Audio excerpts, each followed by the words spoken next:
It was 50 years ago yesterday that the Beatles released their first album, and it was back in 1964 that Time magazine photographer Henry Grossman got what turned out to be the assignment of a lifetime. He was sent to shoot the Beatles' first appearance on The Ed Sullivan Show. That led to 4 years as the band's unofficial photographer. And now, almost half a century later, comes a book. Places I Remember, My Time with the Beatles, features 1,000 of Grossman's images from those heady days. It's a limited edition, priced at a very impressive $495. Henry Grossman, welcome. I love what you said just before we came on the air, which is when you saw this book, you realized actually you were a pretty good photographer. Photojournalist. Yeah. Photographer I knew, but photojournalist I didn't quite understand. But when you got that first assignment at the Ed Sullivan Show, you weren't even a fan of rock music. Not at all. I never listened to rock music. I sort of turned the dial because I was interested in opera and classical music, symphonic. I became a fan of the Beatles themselves, not of the music. What kind of access did you get? Total access. As far as I know, I was never restricted. I became friends with them, so I went with them to all over the place, visited their homes. Mm-hmm. You took 7,000 pictures of the Beatles over the years, of those 4 years. Let's talk about some of your favorites.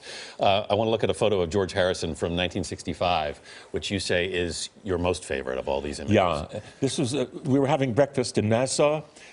George came in, he was still in his pajamas, had just awakened. Mm-hmm. I wasn't taking pictures at breakfast, or not intending to, and he looked so totally undefended and different from any time I'd seen him that I said, George, I got to take a picture.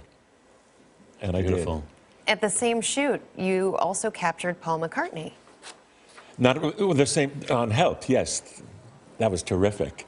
We were on, well, this is George at home, and here on the boat, we were going to location, and Paul started telling a story with gestures and joking, and as you see, John was roaring with laughter. It was marvelous fun. Some of your most treasured photos of John Lennon are from '65, at home with his family, which is a place we didn't get to see him a lot. Nobody got to see him. Evidently, I was the first photographer to go into their homes.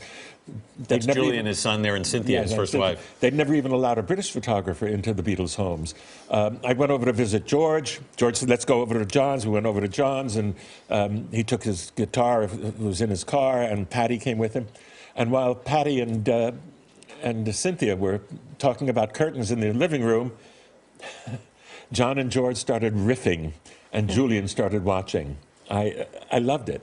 Is it striking you at the time how special and how unique your position is in the world of history?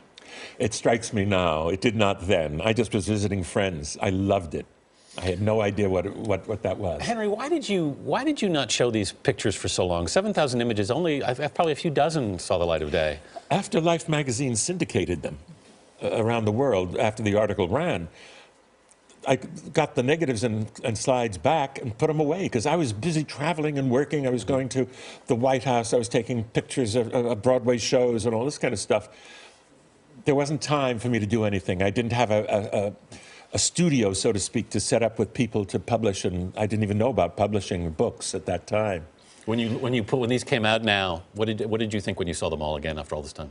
I love it, and looking through the book is like visiting with old friends. And the pictures you're seeing right now this was in Wales. They were sitting down for a tea time meal